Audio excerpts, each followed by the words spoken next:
একটি ঘটনা মনে পড়ে গেছে, না বললেই নয়। ইমামে গাজ্জালি রাদিয়াল্লাহু আনহু ঘটনাটি নিজে তার কিতাবে বর্ণনা করলেন। কানা রাজুলুন, এক ব্যক্তি, ইশতারা গোলামান, বাজারে গেল একটি গোলাম ক্রয় করার জন্য। আগের যুগে বাজারে গোলাম বিক্রি হইতো, দাস দাসী বিক্রি হইতো। কথা বুঝতেছেন? দাস দাসী বিক্রি হইতো। গিয়ে একটা গোলাম তিনি ক্রয় করলেন, শক্তিশালী। তখন গোলাম পথে পথে আসতে আসতে বলল, মালিক আপনি আমারে কিনিয়া নিয়ে যাবেন। আপনি মালিক, আমি আপনার গোলাম। আপনার কাজ, আপনার আদেশ নিষেধ মানতে আমি বাধ্য।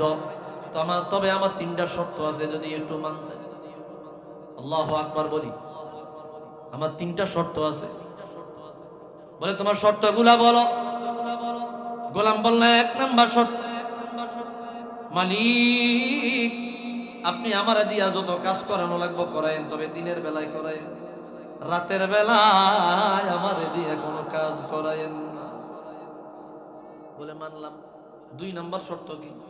বলে, যখন ফরজ নামাজের আজান হয়ে যাবে, ইলা নুদিয়া লিসসালাত, তখন আপনি আমারে ধইরা রাখেন না, নামাজ পড়ার জন্য আমাকে একটু সময় দিয়েন। বলে, মানলাম। তাহলে তিন নম্বর কথা কি?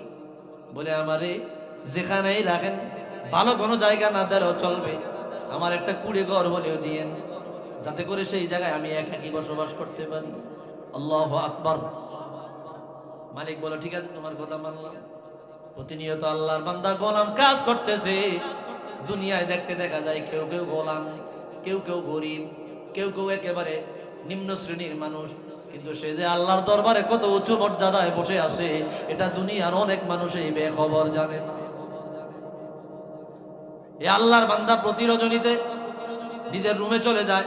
মালিক একদিন চিন্তা করলো, একা একা রুমে সে কি করে। একদিন থেকে রাত্রে বেলা গভীর রজনী দিয়া জানালার ভাগ দিয়া উকি মাইরা দেখে, রে আল্লাহর বান্দা সিজদায় পড়ে আছে। এই গোলাম সিজদায় পড়ে আছে, তার মাথা থেকে আসমান বরাবর একটা নূরের ফিলার দেখা যায়। আল্লাহু আকবার।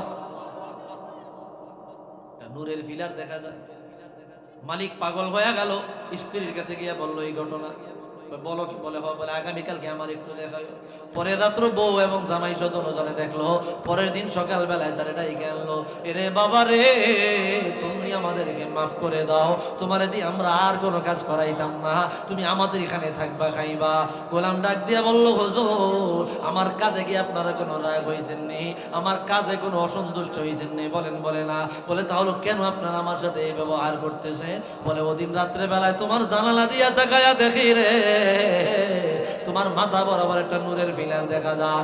আমরা বুঝতে বাকি নাই তুমি দেখতে গোলাম, আসলে তুমি বড় বাদশারও বাদশা, মালিকেরও মালিক, তুমি আল্লাহর কাছে অতি প্রিয় বান্দা। আল্লাহর প্রিয় বান্দারে দিয়ে আমরা কোনো কাজ করাইতে পারি না। একটু আওয়াজ দিয়া বলি মারহাবা। আমার তখন ছেলেটা যখন তার জবান থেকে, মালিকের জবান থেকে এই কথা শুনলেন, দুইটা হাত তুলিয়া দুই লাইনের একটা কবিতা বললেন। তিনি বললেন, ইয়া সাহিবাস সিররি ইন্না সিররা কদ যাহারা, ও গোপনীয়তার মালিক রে, গোপনীয়তার মালিক, আমার গোপন আমল প্রকাশ পেয়ে গেছে। আমি চাই না গো আল্লাহ, আপনার আগে দুনিয়ার কেউ আমার প্রশংসা করুক, তার আগে আপনি আমাকে নিয়ে যান। আল্লাহু আকবার। এই কথা বলার সাথে সাথে ফাখাররা সাজিদান, আল্লাহর বান্দা জমিনে সিজদায় লুটে পড়লো। ওই অবস্থায় মারা গেল।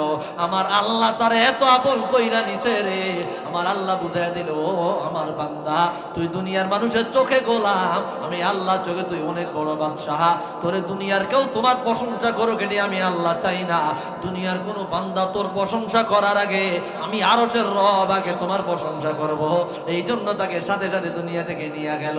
সামান্য দুনিয়ার গোলাম আল্লাহ ইবাদত করতে করতে কত উঁচু তবকার ওলি হয়ে গেল। একটু আওয়াজ দিয়া বলি আল্লাহু আকবার।